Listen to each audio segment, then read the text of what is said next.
So hey guys, today we will see this program called as finding the largest number out of three numbers.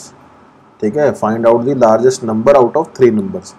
तो हमारे पास तीन number दिए हुए हैं. That is just wait, let me write it up. Okay. So we have three numbers. That is first is n1, second is n2 and third is n3. ठीक है, मेरे पास तीन नंबर है. तो मैंने क्या किया, पहले यूज़र को कहा कि भाई एक फर्स्ट नंबर एंटर कर दो. तो यूज़र ने स्कैनएफ की हेल्प से एक नंबर एंटर कर दिया. ठीक है, तो स्कैनएफ की हेल्प से, स्कैनएफ क्या होता है, जो इनपुट यूज़र से लेता है, और प्रिंटएफ क्या करता है, स्क्रीन पे शो करता है. ओके, एंड देन फिर यूज़र को पूछा सेकेंड नंबर, तो उसने सेकेंड नंबर स्कैनएफ की हेल्प से एंटर कर दिया. फिर यूज़र से हमने पूछा तीसरा नंबर, तो उसने स्कैनएफ की हेल्प से तीसरा नंबर एंटर कर दिया. ओके, तो मान लो कि जो मेरा n1 है दैट इज 3, n2 है दैट इज 40 एंड n3 है दैट इज 2. ठीक है, तो इन तीनों में से हमने सबसे बड़ा फाइंड करना है. तो सबसे बड़ा फाइंड करने के लिए हमें तीनों को कंपेयर करना पड़ेगा. पहले मुझे इसको कंपेयर करना पड़ेगा, इन दोनों में से क्या बड़ा है जी, n2 बड़ा है. ठीक है, फिर इन दोनों को कंपेयर करना पड़ेगा, फिर इन दोनों में कौन बड़ा है, स्टिल n2 बड़ा है. क्यों? क्योंकि n2 है जो मेरा 40 है, 40 3 से भी बड़ा है और 42 से भी बड़ा है. तो मेरा सबसे लार्जेस्ट कौन सा नंबर आ जाएगा, n2 आ जाएगा. ओके, सो अब इन कंडीशंस को चेक करने के लिए जो मैंने यहां पे आपको कंडीशंस बताई हैं, वो कंडीशंस चेक करने के लिए हमने ये इफ, एल्स इफ और एल्स स्टेटमेंट्स लगाई हैं. ठीक है, अब देखो n1 क्या है मेरा, n1 इज 3. ठीक है, और n2 क्या है, n2 है मेरा 40. क्या ये वाली जो कंडीशन है, ठीक है, 3 is greater than 40? No, it is wrong. ठीक है, जब ये मेरी कंडीशन रॉन्ग हो गई, चलो अब क्या है, फिर उसके बाद एंड क्या है, एक लॉजिकल ऑपरेटर है. क्या है, एक लॉजिकल ऑपरेटर है. ओके, तो ये क्या बताता है कि ये मेरी एक सिंगल कंडीशन है. This is condition 1 and this is condition 2. ठीक है, एंड वहां एंड का मीनिंग क्या है कि ये दोनों कंडीशन C1 और C2 दोनों कंडीशन ट्रू होंगी. अगर ये दोनों कंडीशन ट्रू होंगी तो ये वाली स्टेटमेंट जो इसके अंदर लिखी हुई है, ये वाली कंडीशन स्टेटमेंट है जो चलेगी. अदरवाइज एल्स पे आ जाएगा मेरा पार्ट. ठीक है, तो यहां पे तो पहली कंडीशन फॉल्स हो गई. चलो फिर तो मतलब इसके अंदर हम जाएंगे ही नहीं. स्टिल अगर हम देखें, n1 क्या है मेरा, 3 है, और n2 क्या है, n1 क्या है, 3 है, n3 क्या है, 2 है. यहां पे देखिए, ठीक है, तो ये ग्रेटर देन है, ये कंडीशन ट्रू है. एक कंडीशन फॉल्स है पहले वाली. ठीक है, ये फॉल्स है क्योंकि 3 इज नॉट ग्रेटर देन 40, और ये वाली जो कंडीशन है ये ट्रू है. तो फॉल्स और ट्रू अगर मैं देखूं किसके टेबल में, एंड वाले लॉजिक टेबल में. अगर आपने पढ़ा हो, लॉजिकल टेबल होते हैं, इलेक्ट्रिकल इंजीनियरिंग के सब्जेक्ट में होते हैं ये, या इलेक्ट्रॉनिक्स में भी होते हैं. तो फॉल्स और ट्रू को अगर एंड करते हैं तो फॉल्स आता है. ठीक है, फॉल्स और ट्रू को जब एंड करते हैं तो फॉल्स आंसर आता है. तो इसका मतलब ये सारी की सारी कंडीशन इफ स्टेटमेंट है जो फॉल्स हो गई. जब फॉल्स हो गई तो मैं इसके अंदर नहीं आऊंगा, फिर मैं आऊंगा एल्स पे. एल्स में मैं क्या देखूंगा, n2 is greater then 1. n2 क्या है मेरा, 40 है. 40 is greater then 3. Yes, this is condition is true.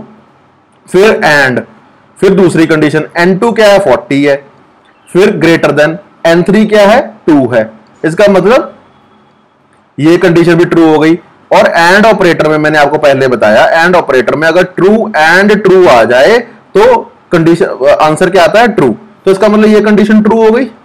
सो इसके अंदर ये वाला चीज प्रिंट हो जाएगी, second number is the largest which is already largest. ठीक है, तो फिर यहां पे नहीं जाएगा. अगर ये कंडीशन भी फॉल्स हो जाती समहाउ, तो ये वाली कंडीशन प्रिंट होती. ठीक है, हम ये तीनों कंडीशन चेक करके देखते हैं. ओके, यहां पे आप कहेंगे कोई भी कंडीशन नहीं लगाई, लगाने की जरूरत ही नहीं. पहले मैंने n1 को n2 से भी चेक किया, n1 को n3 से भी. अगर वो दोनों ट्रू होती तो n1 बड़ा होता, सबसे बड़ा. अगर फिर मैंने दूसरी कंडीशन में एल्स इफ में क्या किया, n2 को चेक किया n1 के साथ, n2 को चेक किया n3 के साथ. अगर ये भी इसमें से कोई कंडीशन फॉल्स होती है, इसका मतलब n2 सबसे बड़ा नहीं है. ठीक है, फिर उसके बाद क्या हुआ कि n1 भी बड़ा नहीं है, n2 भी बड़ा नहीं है, इसका मतलब n3 ही है जो सबसे बड़ा है. Okay, so this is our program. अब हम इसे ऑपरेट करके देखते हैं चलता है कि नहीं। ओके, अब देखते हैं शायद कोई सर्वर का इशू ना हो, फिर हम इसे देखो कनेक्टिंग टू सर्वर आ रहा है, let's see, hope for the best. Otherwise अगर आपको भी ऐसा कोई इशू आए तो आप क्या करना, सारे के सारे प्रोग्राम को कॉपी करके ना किसी और प्रोग्राम ऑनलाइन कंपाइलर पे चलाना। मैं भी आपके सामने करके दिखाता हूँ, ये तो कनेक्टिंग ही होता जा रहा है। So let me check with some other online C compiler. Okay, हम प्रोग्राम इससे कर लेते हैं। ओके, सो यहाँ पे let me paste this. So ये आ गया, तो रन करते हैं। तो जैसे मैंने पहले लिया था, पहले मैंने कौन कौन से लिए थे। Okay, so let me take 3, 40 and 2। ठीक है, तीनों नंबर आ गए। Second number is the largest, जो आपके सामने भी है कि 40 इज द लार्जेस्ट नंबर। क्या है that 40, this one is the largest. 3, 40, 2, तो 40 लार्जेस्ट। मेरा ये N1 है, ये N2 है और ये N3 है, और second number is my largest. Second number is my largest. ठीक है, अब मैं इसे मान लो किसी और तरीके से चलाता हूं। Let me change this. First number अब मैं ले लेता हूं 48, सेकेंड नंबर ले लेता हूं मैं 33 और थर्ड नंबर ले लेता हूं 98। तो अब क्या आना चाहिए, third number should be the largest, right. So let us check, third number is the largest. So यहां पे मेरे पास third number is the largest. Okay, ठीक है। अब ऐसे कैसे, अब मान लो N1 है, N2 है, N3 है।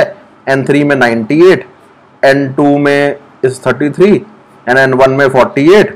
So 48 is yes larger than 33, but is it greater than 98? No. Here 98 is greater than 48 and 98 is also greater than 33. ठीक है, so third number is my largest number. अगर मैं कंडीशंस के हिसाब से देखूं तो यहां पे देखिए ध्यान से, N1 मेरा क्या है, N1 है 48। ओके, तो मैं लिख लेता हूं यहां पे 48। ओके, N2 क्या है, ग्रेटर देन। ठीक है, फिर ग्रेटर देन आ गया। N2 क्या है, 33। ये कंडीशन ट्रू है, ट्रू है। अब सेकंड कंडीशन देखते हैं, N1 क्या है, 48। ठीक है, फिर ग्रेटर देन। N3 क्या है, 98। क्या ये कंडीशन ट्रू है, नहीं, ये कंडीशन फॉल्स है। अगर ये कंडीशन फॉल्स है तो ये इफ स्टेटमेंट सारी फॉल्स हो गई, तो मैं यहां पे आ गया। अब N2 में देखते हैं 33 greater than 48।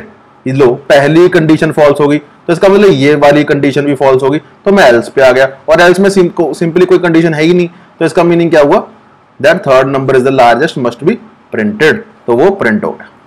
Okay, so this is a program. I hope आपको समझ आया हो, और अगर कोई भी डाउट हो तो kindly ask me in the comment section, I will definitely respond. Thank you so much.